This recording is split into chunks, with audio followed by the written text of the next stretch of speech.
Hello everyone, मैं mini Krishnan आपके सामने अपन ग्रामर में आज 15 चैप्टर विस्मयादि बोधक के बारे में देखेंगे। ठीक है, सबसे पहले इसमें निम्नलिखित को ध्यानपूर्वक पढ़िए। अब 3 एग्जाम्पल के माध्यम से, आप पिक्चर के माध्यम से आप कह लीजिए, तो ये बताने की कोशिश की गई है, तो आप इसको देख के ही समझ में आएगा कि फर्स्ट है, 2 बच्चे दिख रहे हैं आपको इसमें, अरे तुम कब आए, है ना। इसके बाद सेकेंड, आहा हम मैच जीत गए। एंड थर्ड है, सूर्य दिख रहा है आपको, एक बच्ची खड़ी है और उफ कितनी गर्मी है। तो अपन ये पिक्चर के माध्यम से बहुत कुछ भी बात कहने की कोशिश की जाती है तो वो बहुत ही इजीली हमको समझ में आता है। तो फर्स्ट है अरे, आहा और उफ।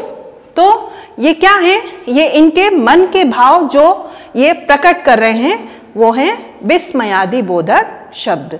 ठीक है, तो ऊपर दिए गए वाक्यों में अरे, आहा तथा उफ शब्द मन के विभिन्न भावों को प्रकट कर रहे हैं, अतः ये शब्द क्या है, विस्मयादि बोधक शब्द हैं।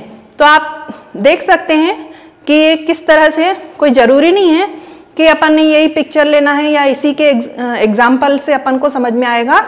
आप कुछ भी, जो भी आपके जो मन के भाव हैं, जो अचानक से किसी दूसरे के सामने हम प्रकट करते हैं, वही क्या कहलाता है, विस्मयादि बोधक शब्द कहलाता है। ठीक है, अब इसमें आगे देखेंगे, जिन शब्दों से हर्ष, विस्मय, शोक, भय, घृणा, स्वीकृति, ग्लानि आदि मनोभाव प्रकट होते हैं, उन्हें विस्मयादि बोधक शब्द कहते हैं।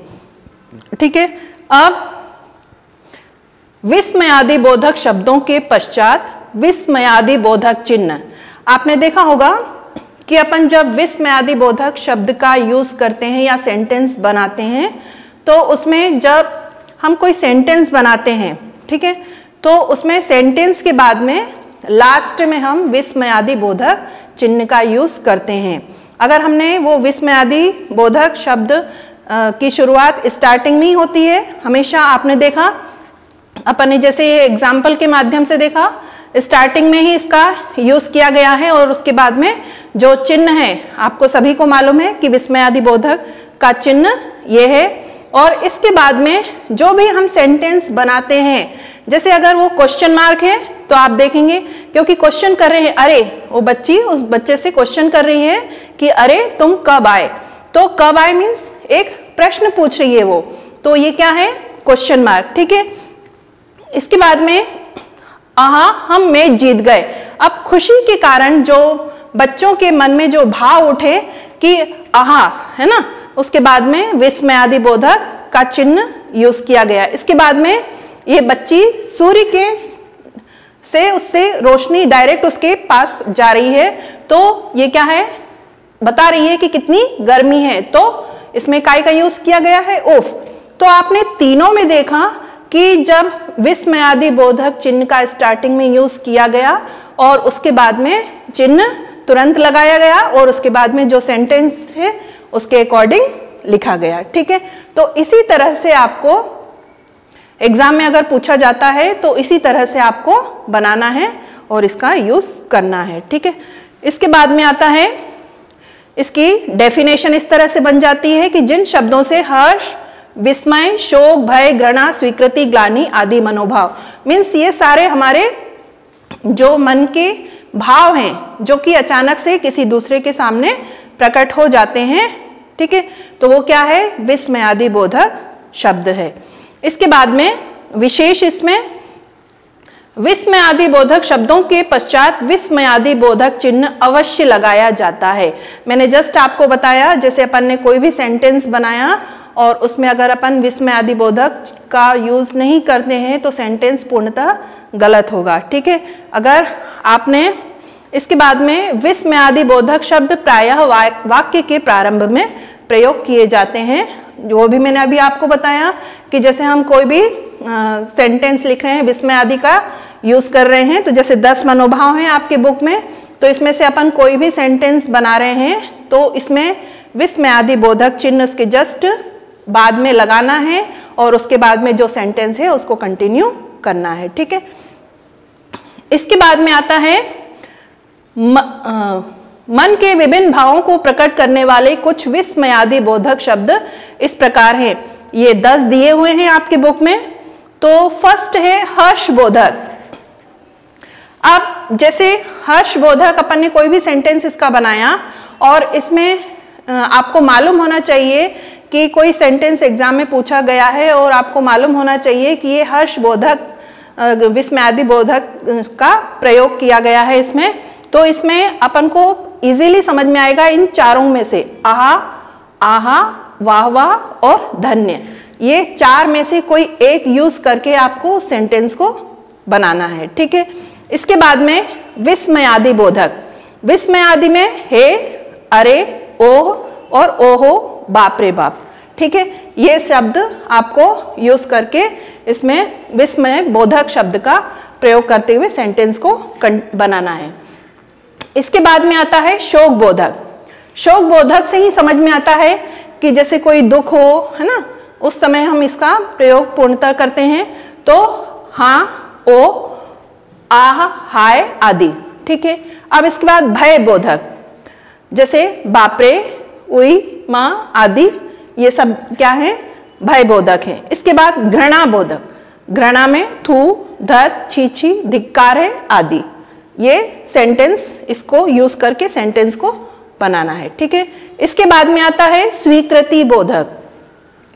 स्वीकृति बोधक में हाँ हाँ, ठीक, अच्छा आदि। इसके बाद में क्रोध बोधक। क्रोध बोधक चुप, अबे, धत आदि। ठीक है, इसके बाद में आशीर्वाद बोधक, मीन्स किसी को अपन आशीर्वाद देते हुए अगर कोई सेंटेंस अपन बना रहे हैं तो चिरंजीवी रहो, जीते रहो आदि। ठीक है, इसके बाद में आता है संबोधन बोधक, सुनो, अजी, अरे आदि। ठीक है, इसके बाद में आता है प्रशंसा बोधक, वाह, शाबाश, अति सुंदर आदि। ठीक है, तो ये 10 हैं आपके मनोभाव और उससे बनते हुए शब्द हैं विस्मयादि बोधक शब्द। तो ये आपको सेंटेंस के अकॉर्डिंग आपको इसको उसमें लगाना है और उसके बाद में सेंटेंस को बनाना है। ठीक है, अगर आपको मालूम है कि ये 10 कौन कौन से हैं और उसमें काय का यूज होना है। अब कई बच्चे सोचते हैं कि हर्षबोधक लगा दिया और ये 4 मैडम ने बताए हैं तो इसमें से कोई सा भी हम यूज करके उसको सेंटेंस को बना लेंगे तो ये करेक्ट है। तो नहीं, ऐसा नहीं है।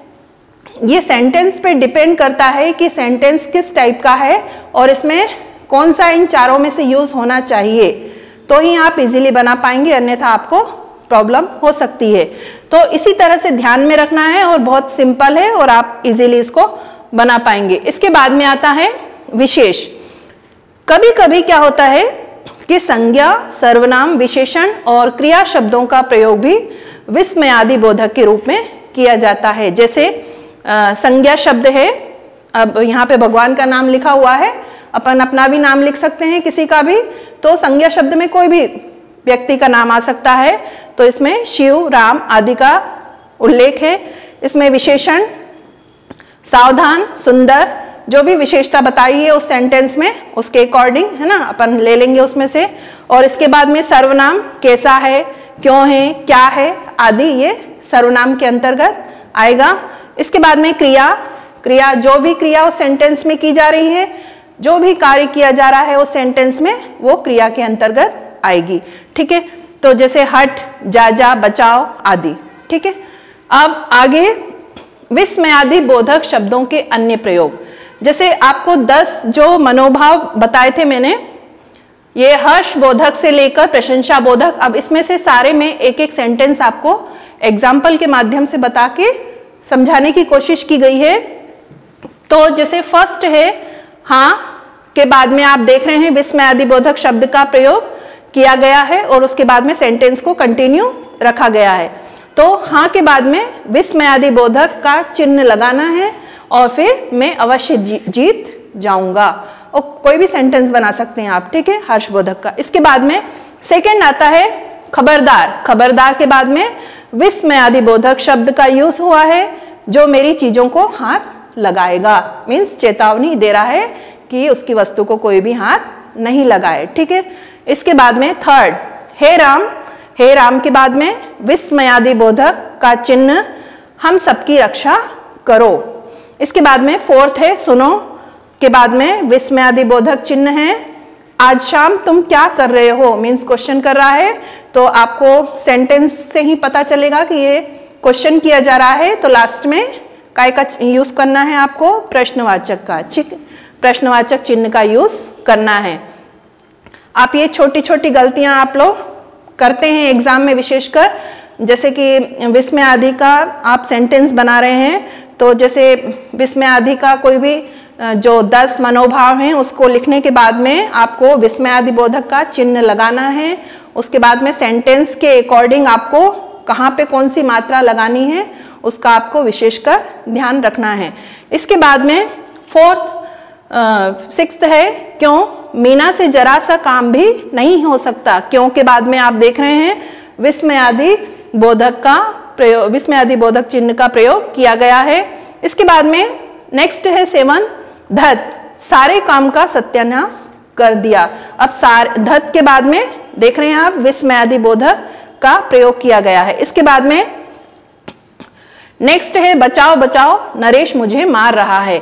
अब बचाओ बचाओ दोनों साथ में लिखा हुआ है और उसके बाद में विस्मय आदि बोधक चिन्ह है और नरेश मुझे मार रहा है। इसके बाद में नेक्स्ट है छी छी के बाद में पूर्ण विराम, विस्मय आदि बोधक चिन्ह, यहाँ कितनी गंदगी है। एंड नेक्स्ट है जीते रहो सदा खुश रहो। तो इस टाइप से आपके जो 10 मनोभाव हैं और उसके अकॉर्डिंग ये सेंटेंस आपको 10 बना के समझाने की कोशिश की गई है, तो आपको इसको अच्छे से पढ़ना है। इसके बाद में आओ पाठ दोहराए में सबसे फर्स्ट आता है विस्मय आदि बोधक शब्द की डेफिनेशन। ठीक है, तो जिन शब्दों से हर्ष, विस्मय, शोक, भय, घृणा, स्वीकृति, ग्लानि आदि मनोभाव प्रकट होते हैं उन्हें क्या कहते हैं, विस्मय आदि बोधक शब्द कहते हैं। ठीक है, ये डेफिनेशन हो गई आपकी। इसके बाद में विस्मय आदि बोधक शब्दों के पश्चात विस्मय आदि बोधक चिन्ह अवश्य लगाया जाता है। ये आपको विशेषकर ध्यान रखना है, जब आप विस्मय आदि बोधक का प्रयोग करेंगे तो उसमें अगर आप चिन्ह का यूज नहीं कर रहे हैं तो सेंटेंस पूर्णतः गलत होगा। ठीक है, इसके बाद में थर्ड आपको ध्यान रखना है, कभी कभी क्या होता है संज्ञा, सर्वनाम, विशेषण और क्रिया शब्दों का प्रयोग भी विस्मय आदि बोधक के रूप में किया जाता है। तो कोई जरूरी नहीं है कि आप सिंपल ही सेंटेंस बनाओ, इसके अकॉर्डिंग भी सेंटेंस बनाना है आपको। संज्ञा, सर्वनाम, विशेषण और क्रिया के साथ भी सेंटेंस के अकॉर्डिंग आपको ध्यान रख के और इसका यूज करके भी आप सेंटेंस बना सकते हैं। ठीक है, अब इसके बाद में इसके जो अभ्यास के क्वेश्चन हैं तो ये आपको बुक में बता देती हूँ। मनोभाव प्रकट करने वाले शब्द क्या कहलाते हैं, विस्मय आदि बोधक शब्द अपन ने जस्ट अभी पढ़ा। इसके बाद में विस्मय आदि बोधक शब्द प्रायः कहाँ प्रयोग किए जाते हैं, वाक्य के प्रारंभ में, और उसके बाद में उसका चिन्ह लगाना है और सेंटेंस को कंटिन्यू करना है। ठीक है, इसके बाद में थर्ड है शोक बोधक शब्द कौन सा है। अगर आपने ये 10 मनोभाव पढ़े हैं जो अभी मैंने बताए हैं तो आप इजीली बता पाएंगे कि कौन सा इसमें शोक बोधक है, तो हाय है। ठीक है, इसके बाद में फोर्थ है आहा हम जीत गए। तो क्या है, हम इस सेंटेंस से ही बता पाएंगे कि ये खुशी का वो सेंटेंस है, हर्ष का सेंटेंस है, तो हर्ष बोधक आएगा इसमें। ठीक है, इसके बाद में सेकंड क्वेश्चन आपको होमवर्क है, ये स्वयं करना है। एंड थर्ड है कि सेंटेंस के कुछ सेंटेंस दिए हुए हैं उसके अकॉर्डिंग आपको बताना है कि इसमें सेंटेंस में कौन सा विस्मय आदि बोधक चिन्ह का यूज किया गया है, उसको प्रारंभ में लिखने के बाद में और सेंटेंस को कंटिन्यू करना है। ठीक है, इसके बाद में फोर्थ है दिए गए वाक्य विस्मय आदि बोधक शब्दों का प्रयोग करते हुए पुनः लिखिए।